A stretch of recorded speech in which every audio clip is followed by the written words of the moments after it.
ስሟቸው ሰዎች ምንድነው የሚሉት? የእንትና መረጃ ላይ በቅርብ ጊዜ ለቀዋለሁ እረፍ የሚለው ማለት ነው። እግዚአብሔር እንደዚህ አይልም፣ ዝም ምን የሚለው ሴትዮ ሰው እኮ አላችለው ነግሬያቸዋለሁ አድባለሁ። ያቺ እንትን ዮሐንስ ወንጌል ምዕራፍ 8 ላይ ያለችው ሴትዮ ያደረገችውን በጣም የሚገርመኝ ዝሙት ስትሰራ ተያዘች። አይሁድ ይዘው ከክርስቶስ አቀረቧት። ሙሴ በድንጋይ ትወገር ብሏል፣ አንተ ምን ትላለህ አሉት። አይ ከእናንተ ኃጢአት የሌለበት ይውገራት አለ። ሁሉም ኃጢአታቸው ላይ በግንባራቸው ሲጻፍ ወጥተው ሄዱ። ልጄ የሚኮሳሾች ወዴት አሉ አለ። እኔ አላውቅም አለች። በሰላም ሂጂ አሏት። ግን ከዚህ የባሰ እንዳያገኝሽ ደግመሽ እንዳትበድይ አላት። ኋላ አባቶች በትውፊት ሲተረጉሙ ይህን ይላሉ። ጌታ የተሰቀለ ዕለት አንቺ ወዴት ነው ያለ አሏት አሉ። ጌታ አትክልት ማርያን አሁን እዚያ ነው እንዳትል እንዳትበድይ ብሏታል። አላስችላት ብሎ አለች አሉ። በዚህ አሉ ሰው እጅግሩ ነው የሚሰራው፣ እጅግሩ ምስጢር ለማውጣት እግዚአብሔር ሁሉን እያየ ዝም ይላል። አሁን እናንተ ሰው የሚሰራውን ኃጢአት ሁሉ ብናውቅኛ በአንድ ቀን አናብድም ብላችሁ ነው? እንኳን የዕድሜ ልኩን የአንድ ቀን ሌሊቱን የሚያስበው ነው። ቆያ ነገር ንገራችሁ፣ ባልና ሚስት እርስ በርስ የሚባባሉትን ቢያውቁ አንድ ሳምንት አብረው ይኖራል? በልባቸው እኮ ነው። አብረው ራት እየበሉ ፋዲ ልትለው ትችላለህ። በምን ነው እንደዛ የምትለው? በሕሊናው እግዚአብሔር አሁን ቆርጦ ቢጥልሽ ይላል ሰው መሳይ ሊላት ይችላል። በልቡ ይለት በሰላም መኖር እኮ የቻለው ሰው የሰውን ልብ ባለማወቁ ነው።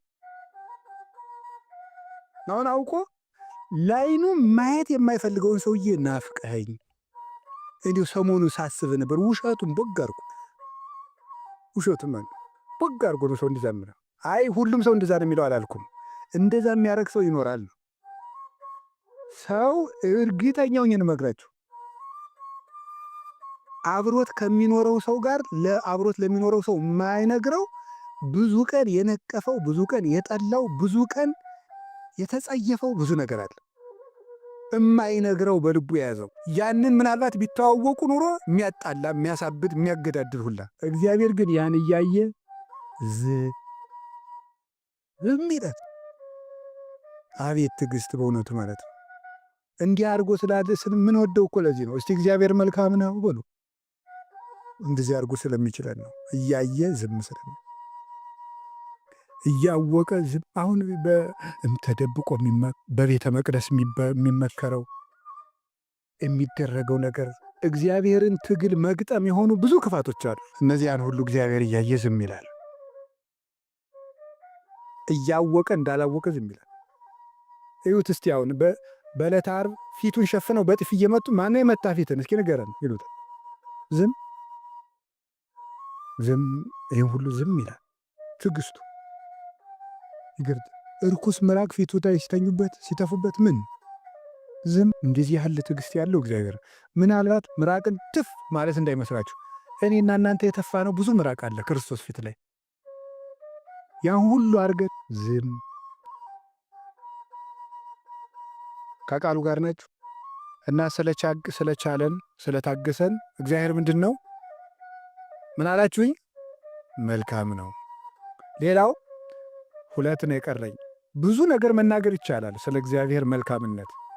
እንግዲህ ወጡን ነግሬያቸዋለሁ። እዚህ በኋላ መጽሐፍ ቅዱስን በደንብ አንብቡ። መጽሐፍ ቅዱስ ስታነቡ እግዚአብሔርን ፍለጋ ነው መሮጥ ያለብን። መጽሐፍ ቅዱስ እግዚአብሔርን የምንፈልግበት ሜዳ ነው እንጂ እውቀት የምንሸመድድበት የእውቀት ክምችት አይደለም። እግዚአብሔርን ነው የምንፈልገው። መጽሐፉ ውስጥ ራሱ መጽሐፍቱን አንብበን ከእግዚአብሔር ለመድረስ ነው። እግዚአብሔርን ደግሞ ማግኘት የምንፈልገው ወደ እነዚህ መልካምነቶቹ መረዳት ስንሄድ ነው። ደስም ይላል። ሕይወታችን ሐዘን የጠፋበት የሚሆንም ይሄ ትዝ ሲለን ነው። ይህን ስናውቅ ነው። ካልሆነ ሁልጊዜ አማራሪዎች ነው የምንሆነው። ሁልጊዜ የጎደለንን እየቆጠርን ከ20 ዓመት የጎደለንን ሁሉ እየቆጠርን በቃ ጭንቅላታችን ስናደመው ነው የምንለው። የእግዚአብሔርን የኔን ስናስብ ግን ደስታ ይሞላናል። እግዚአብሔር ለጠላቶቹ መልካም ነው። እግዚአብሔር ለጠላቶቹ መልካም ነው። ከዚህ ውስጥ የምትጠቅሱት አንዱ ማን ነው? ለማን ነው? ለይሁዳ ያደረገው መልካምነት አንደኛ ይሁዳ ከጌታ ጋር ሲኖር ምንድን ነበር? ሌባ ነው፣ ይሰርቅ።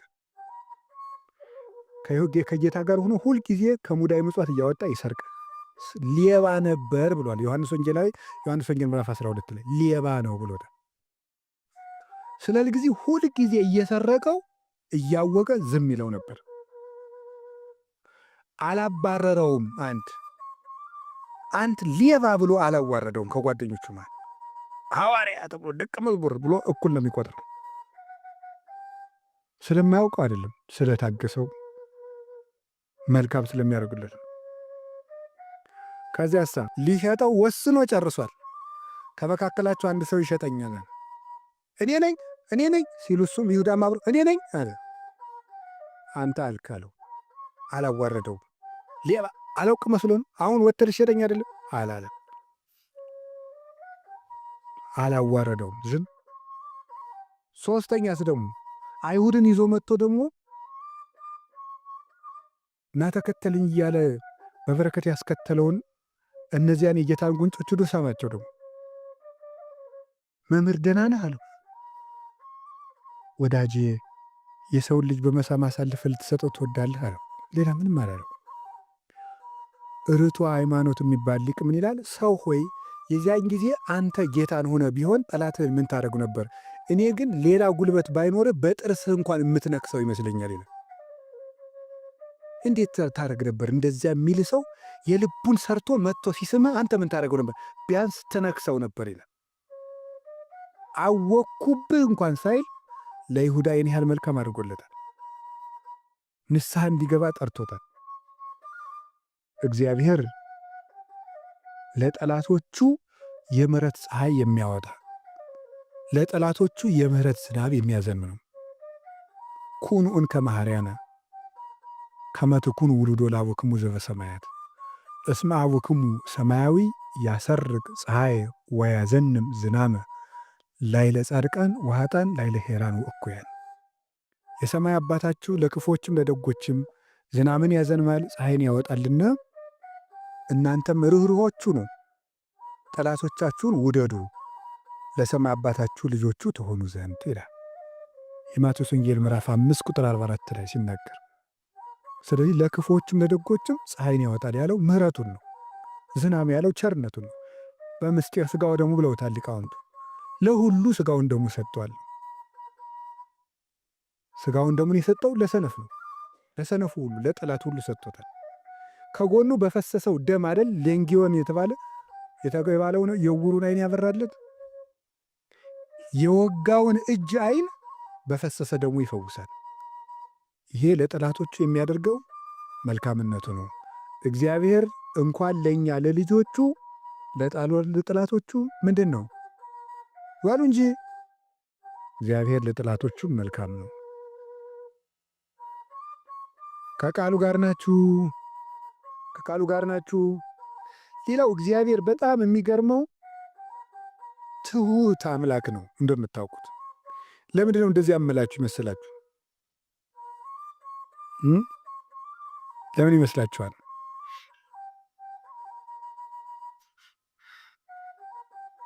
ለምሳሌ አንድ ሰው የአንድ ደብር አለቃ አለ። ስሙ መላከ ሰላም ቢሆን እና ደግሞ አንዱ ቄስ ብድግ ብሎ እኔም መላከ ሰላም እባላለሁ ቢል በዚያ ደብር ስም ማኅተም ቢያስቀርጽ ይናደዳል አይናደድም? ንገሩ እንጂ። አቤት ይናደዳል። በእኔ ስም ነው እንጂ በአንተ ስም ምን ማለት የለበትም። አቤት መጠራት የለበትም። ወንጌል የማን ሕግ ነው? አቤት የመጀመሪያው ወንጌል የማን ወንጌል ነው የሚባለው? የማቴዎስ ወንጌል ነው የሚባለው። ግን የማን ሕግ ነው? ይህ እኮ የክርስቶስ ልግስና ነው። ማን የእግዚአብሔርን ሕግ በሰው ሕግ የሚጠራ? ማቴዎስ ወንጌል ምዕራፍ 19 ላይ ምንድን ነው ያለው? እንዴ መፋታት ይፈቀዳል አሉት። አይፈቀድም። ታዲያ ካልተፈቀደ ሙሴ ሚስቲቱ ክፉ ከሰራች ክፋቷን አንብቦ ይፍታት ለምን አለ? የምትፈታበትን ኃጢአቷን አንብቦ ይፍታል ለምን አለ? ሙሴስ እንደዚህ ያላችሁ ስለ ልባችሁ ምንድን ነው አለ? ግን ያን ሕግ የሰራው ሙሴ ነው እግዚአብሔር ነው? እና ሙሴ አላችሁ ለምንድን የሚለው የእግዚአብሔርን ሕግ የማን ሕግ ብሎ እየጠራው ነው? የሙሴ ሕግ ብሎ ጠራው። ይሄ ምንድን ነው? በእኔ ስም ተጠራችሁበት፣ ይሄ የእኔ ስም ነው፣ ስም ለይተህ ጥራ አይልም። ከቃሉ ጋር ናቸው። ያው የማቴዎስ ወንጌል፣ የማርቆስ ወንጌል፣ የክርስቶስ ወንጌል ነው እኮ ወንጌሉ የእግዚአብሔር ወንጌል ነው። ግን የማቴዎስ ወንጌል ተብሎ ሲጠሩበት እሱ ምንም ለጋስ ምንም ስሜን የምንጠጋጠጋ ነው አይልም። ክርስቲያን ማለት እኮ ክርስቶስ የሚለውን ስም የተጠጋ ነው። በዚህም ደስተኛ ነው እግዚአብሔር እና ትሁት ነው። ይሄ የኔ ነው እንደምን እንደዚህ ያደርጋችሁ አይደለም። ይገርመኛል። ቅዱስ ዮሐንስ ወንጌል ላይ እንደምታነቡት አሁን ለምሳሌ አንድ ሰው መጥቶ እናንተ የአንድ ዞን አስተዳዳሪ ብትሆኑና ዘበኛ እንኳን ደህና መጣ ቢላችሁም ትላለን፣ አትናደዱ? ፍርድ ቤት ውስጥ ለፍርድ ቁማችሁ ምን መሰለ ፖሊስ ብትሉት ፍርድ ቤቱን የፍርድ ቤቱን ስርዓት ባለማክበር አውጣና ዝጋልኝ፣ ፍርድ ቤቱን ፖሊስ ብሎ በመጥራት ይላል አይልም? ይላል እንጂ እንዴት ነው ይላል? እንዴት ነው የማይል? ጳጳሱን ሄዳችሁ ቄሴ እንደምን ዋሉ ብትሉስ ልክ አይደለም። እሺ ምን የመሰለውን ያምሞ ጠምጥሞ የተቀመጠውን ቄስ ዲያቆናም አበሉት፣ ይናደዳል በስሙ ካልጠራችሁት። ጌታ እንደዚህ አይልም። ሰው ማዳን ነው የሚፈልገው። ኒቆዲሞስ ለምሳሌ ምንድን ነው ያለው? ዮሐንስ ወንጌል ምዕራፍ 3 ላይ መምህር ነአምር ከመ እምኀበ እግዚአብሔር መጻእከ ዋሎ ዘይገብር ግብረ ዘአንተ ትገብር ዘእንበለ እግዚአብሔር ምስሌሁ። እግዚአብሔር ካደረበት ሰው በቀር አንተ የምትሰራውን የሚሰራ የለም መምህር አለው። አንተ የምትሰራውን የሚሰራ የለም እግዚአብሔር ካደረበት ሰው በቀር አለ። መምህር ወይ አለው። የመምህራንን ጌታ አንተ አስተካክለህ ጥራ። ምን ያልታረመ ነው አየህ? እኔ ጌታ ነኝ አላለም። እሱ አይደለም ያሳሰበው፣ ኒቆዲሙስን ማዳን ነው ያሳሰበው። ከዛ ምን አለው? ቶበል አንተው አለው አማን አማን እብለክሙ ዘኢተወልደ ዳግመ ይሬአ ያለ መንግሥተ እግዚአብሔር። ዳግመኛ ያልተወለደ ሰው ወደ መንግሥተ እግዚአብሔር አይገባም አለው። በውስጠ ውሳጤ ግን ነግሮታል። ከኔ በመንፈስ ቅዱስ ካልተወለድክ የኔ ጌትነት አይገባህም እያለው ነው። ወደ እግዚአብሔር መንግሥት አዎ ጌትነቴን አታውም፣ ገና አልተወለድክም አለው። ከግላ ወሬት አልተላቀቅክም አለው።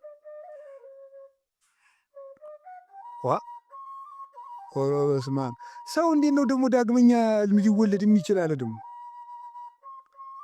እንደዚህ ሲለው አንተ እዚህ ደግመህ ትጸነሳለህ አላልኩም፣ በዚያ አትጃጃል አላለው።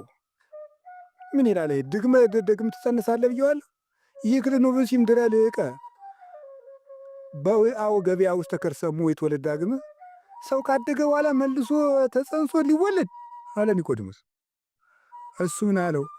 አንተ እንደሱ አይደለም እምልህ፣ ለምን እንደዚህ የምታስበው አላለው።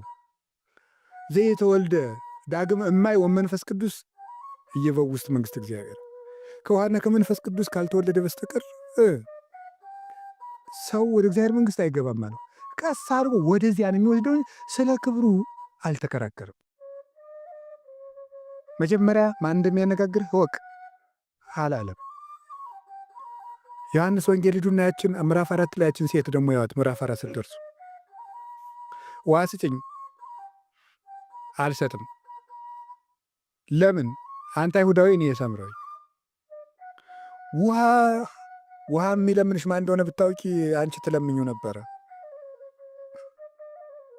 እንዴት? አይ ከዚህ ውሃ የሚጠጣ ሰው መልሶ ይጠማል የሚሰጠው። አንተ በእውነቱ ይህን ጉድጓድ ከሰጠን ከያዕቆብ ትበልጣለህ። ይህ ስድብ ነው። ኧረ ድፍረት! ያዕቆብ እኔ የፈጠርኩት አንድ ተራ ሰው ነው። እኔ የዓለም ጌታ ነኝ። አንቺ ሴት ረፊ እንደዚህ አላለም።